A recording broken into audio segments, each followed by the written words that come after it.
Supportive ಆಗಿದ್ರು, ಸಿನಿಮಾಗೆ ಬೆಂಬಲವನ್ನು ಕೊಟ್ಟಿದ್ರು. ಈಗ ಯಾಕೆ ಹೀಗೆ? ಆವಾಗ ಸಿನಿಮಾಗೆ ಇನ್ನೂ ಖರ್ಚು ಮಾಡಿರಲಿಲ್ಲ, ಇನ್ನೂ ಖರ್ಚಿತ್ತು. ಅದಾದ್ಮೇಲೆ ಖರ್ಚು ಮಾಡಿದ್ದು. ನಮ್ಮ ಹತ್ರ ದಬ್ಬಾಳಿಕೆ ಮಾಡಿದ್ರೆ ನಾವು ಬಗ್ಗಲ್ಲ.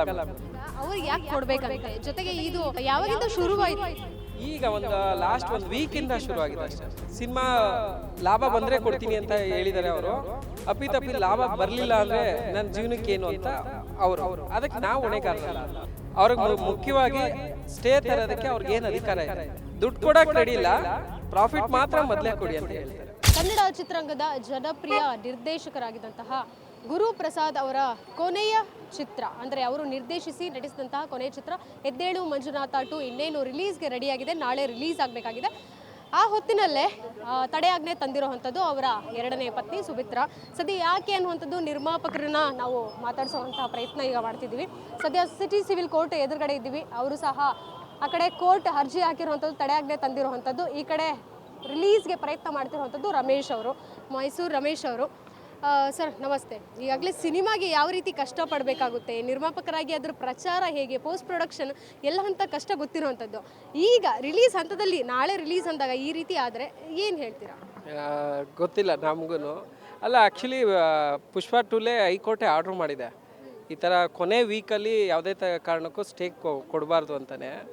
ಅದ್ರ ಜೊತೆಗೆ ಇವರು ಈ ಥರ ತೊಂದರೆ ಕೊಡ್ತಾರೆ ಅಂತ ನಮಗೊಂದು 15 ದಿನದಿಂದನೇ ಗೊತ್ತಾಗಿತ್ತು. ಆ ಕಾರಣಕ್ಕೆ ನಾವು ಕೆವಿಯೇಟ್ ಹಾಕಿದ್ವಿ. ಅದು ಅವ್ರಿಗೆ ಸರ್ವೂ ಆಗಿದೆ. ಅದನ್ನು ಗಮನನ ಕೋರ್ಟಿಗೆ ಕೊಡ್ದೇ ಇವು ಮಗು ಹೆಸರಲ್ಲಿ ಇದನ್ನು ಸ್ಟೇ ತಂದಿದ್ರು. ಬಟ್ ಅದು ರಿವೋಟ್ ಆಗುತ್ತೆ, ಅದೇನು ನಡೆಯಲ್ಲ ಅಂತ. ಬಟ್ ಈ ಹಿಂದೆ ಸುದ್ದಿಗೋಷ್ಠಿ ಮಾಡಿದ್ರಿ ನೀವು. ಆ ಸುದ್ದಿಗೋಷ್ಠಿನಲ್ಲಿ ಸಹ ಸಾಂಗ್ ರಿಲೀಸ್ ಮಾಡಿದ್ರಿ. ಆ ಸಂದರ್ಭದಲ್ಲಿ ಅವರು ಬಂದಿದ್ರು. ಆಗ ಏನು ಇರಲಿಲ್ಲ, ಆಗ ಎಲ್ಲ ಚೆನ್ನಾಗಿದ್ರು, ಸಪೋರ್ಟಿವ್ ಆಗಿದ್ರು, ಸಿನಿಮಾಗೆ ಬೆಂಬಲವನ್ನು ಕೊಟ್ಟಿದ್ರು. ಈಗ ಯಾಕೆ ಹೀಗೆ? ಆವಾಗ ಸಿನಿಮಾಗೆ ಇನ್ನೂ ಖರ್ಚು ಮಾಡಿರಲಿಲ್ಲ, ಇನ್ನೂ ಖರ್ಚಿತ್ತು. ಅದಾದಮೇಲೆ ಖರ್ಚು ಮಾಡಿದ್ದು. ಈ ಖರ್ಚೆಲ್ಲ ಮುಗಿದ ಮೇಲೆ ತಾನೇ ಅವರು ಏನಾರು ಇಟ್ಕೊಳಕ್ಕಾಗೋದು. ಈ ಖರ್ಚೆಲ್ಲ ಮಾಡಿದ್ದಾರೆ, ಇನ್ನು ಸಿನಿಮಾ ರಿಲೀಸ್ ಮಾಡಬೇಕು, ಈಗ ನಾನು ಏನು ಕೇಳಿದ್ರು ಕೊಡ್ತಾರೆ ಅಂತ ಅವ್ರು ಅಂದ್ಕೊಂಡ್ರು. ನಮ್ಮ ಹತ್ರ ದಬ್ಬಾಳಿಕೆ ಮಾಡಿದ್ರೆ ನಾವು ಬಗ್ಗಲ್ಲ ಮೇಡಮ್. ನಮ್ಮ ಹತ್ರ ಯಾರು ಜಸ್ಟ್ ಇಷ್ಟು ಬಗ್ಗಿದ್ರೆ ಕಾಲಿಗೆ ನಮಸ್ಕಾರ ಮಾಡ್ಕೋತೀವಿ.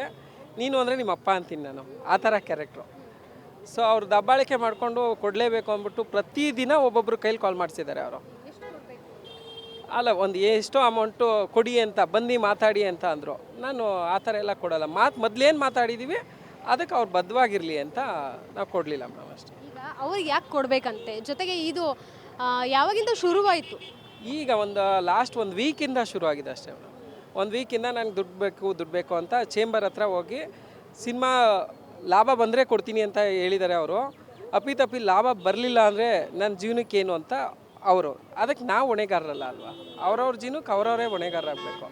ನಾವು ಪ್ರಪಂಚದಲ್ಲಿರೋ ಎಲ್ಲ ಕಷ್ಟದವ್ರಿಗೂ ನಾವು ಕೊಡೋಕ್ಕೆ ನಾವೇನು ಪ್ರಿಂಟ್ ಹೊಡ್ಕೊಂಡೇನು ನಿಂತಿಲ್ಲ. ಅದು ಗ್ಯಾರಂಟಿ ನ್ಯೂಸ್, ಸುದ್ದಿ ಖಚಿತ, ನ್ಯಾಯ ನಿಶ್ಚಿತ.